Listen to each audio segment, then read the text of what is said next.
Hello friends, मैं आया हूँ सुप्रभात टैक्स सॉल्यूशन से। मेरे अकाउंटेंट्स फ्रेंड्स और टैक्स कंसल्टेंट फ्रेंड्स के लिए ये वीडियो बहुत ही इंपॉर्टेंट होने वाला है।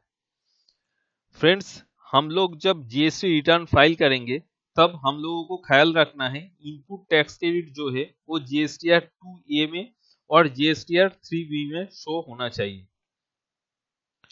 अगर शो करता है तो हम इनपुट टैक्स क्रेडिट ले सकते हैं, लेकिन ये सब कुछ फुलफिल होते हुए भी आपको आईटीसी नहीं मिलेगा। जी हाँ, आपने सही सुना है, ये सब कुछ फुलफिल करते हुए भी आपको आईटीसी नहीं मिलेगा। अगर आपको जो आपका जो सप्लायर है उनके ऊपर ई इनवॉइस का प्रोविजन लागू हो गया है और वो ई इनवॉइस फाइल नहीं किया है, तो आपके पास जो सप्लायर का टैक्स इनवॉइस है वो वैलिड टैक्स इनवॉइस नहीं है और इसके वजह से आपका आईटीसी मतलब input tax credit GST council block कर सकता है। फ्रेंड्स, जनवरी महीना से आप लोगों को शायद याद होगा, जिसका टर्नओवर 100 करोड़ के ऊपर जाता है तो उनको ई इनवॉइस फाइल करना मैंडेटरी हो गया है। जो पहले था 500 करोड़ के ऊपर, उसको अभी घटा के 100 करोड़ कर दिया गया था 5 जनवरी से। ये शायद आप लोगों को सभी को पता है।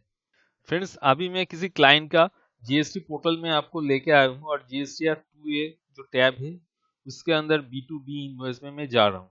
तो आपको क्या करना है, जो भी सप्लायर है इधर दिख रहा है, आपको वन बाय वन इसके अंदर जाना है और पहले आपको क्या देखना है कि उन्होंने जमा किया कि नहीं। ये तो प्राइमरी स्टेज पे आप देखेंगे, लेकिन आप साइड में देखिए एक तो कॉलम है जो सोर्स बोलते हैं। ये सोर्स कॉलम क्या है, अगर इस क्लाइंट के ऊपर, अगर इस जो सप्लायर है इस सप्लायर के ऊपर ई इनवॉइस का प्रोविजन लागू होता है और वो ई इनवॉइस फाइल कर देता है, तो ये जो सोर्स वाला कॉलम है इसके अंदर ई इनवॉइस बोल के शो हो जाएगा। मतलब ये सब जो बिल है वो ई इनवॉइस द्वारा किया गया है। और अगर इनके ऊपर ई इनवॉइस लागू हुआ है और वो ई इनवॉइस द्वारा फाइल नहीं किया है, तब क्या होगा, तब ये सोर्स में ब्लैंक दिखाएगा। तो अभी आपको जो करना है, देखना है कि इनका जो टर्नओवर है इनका 100 करोड़ के ऊपर टर्नओवर है कि नहीं। आपको इसको कॉपी करके जो सर्च वाला ऑप्शन है, हम लोग जीएसटी पार्टी जो सर्च करते हैं, इस सर्च के अंदर से चेक कर लेंगे उनका टर्नओवर कितना है। और सर्च करते ही देखिए इनका जो डिटेल है वो हम लोगों के सामने आ गया। देखिए 19-20 फाइनेंशियल ईयर में उनका जो टर्नओवर एग्रीगेट टर्नओवर था वो क्या बोल रहा है, देखिए slab ₹100 crore to 500 crore.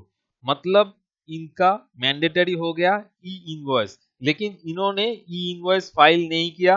Normal सा जो रिटर्न जीएसटीआर 1 फाइल होता है ऐसे ही किया।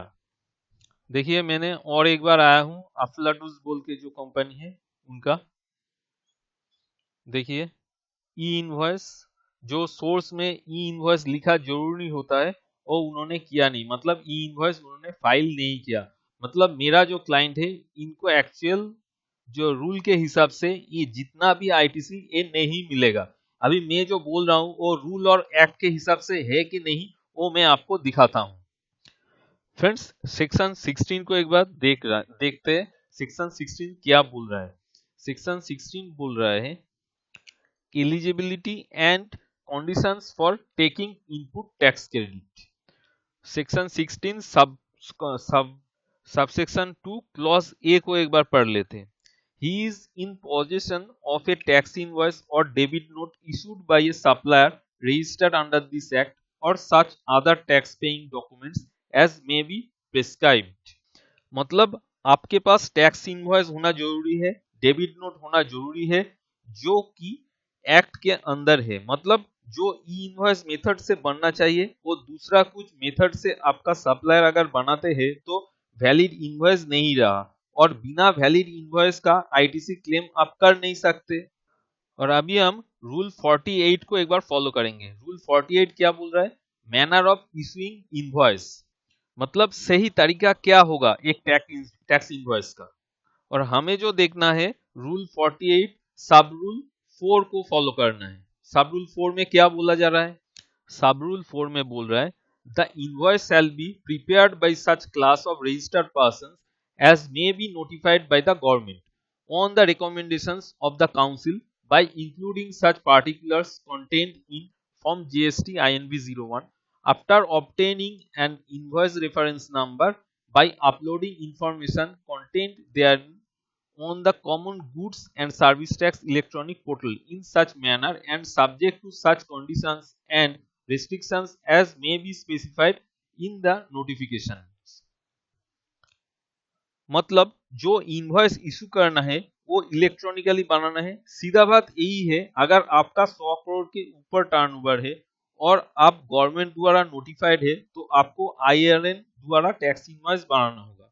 और सब रूल 5 में क्या बोल रहा है देखिए, every invoice issued by a person to whom sub rule 4 applies in any manner other than the manner specified in the said sub rule shall not be treated as an invoice। क्या बोल रहा है, shall not be treated as invoice। मतलब वो registered person जिसके ऊपर rule 48 सब rule 4 apply होते हुए भी रूल को फॉलो नहीं किया और दूसरा कुछ मेथड से टैक्स इनवॉइस इरेज किया तो वो इनवॉइस को टैक्स इनवॉइस माना नहीं जाएगा।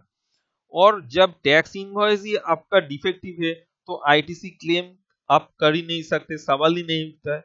मतलब जीएसटीआर 2A और 2B में आईटीसी होते हुए भी आपका आईटीसी क्लेम नहीं मिलेगा। तो फ्रेंड्स अभी आपको पता चल गया है मेरे क्लाइंट को जितना आईटीसी 2A में और 2B में होते हुए भी उनको आईटीसी क्यों नहीं मिलेगा, क्योंकि उनका सप्लायर रूल 8 को तोड़ा और सेक्शन 60 को तोड़ा है और उसका फल मेरे क्लाइंट को भुगतना पड़ेगा। फ्रेंड्स जितना हो सकता था मैंने एक्ट और रूल को क्लैरिफाई करने की कोशिश किया।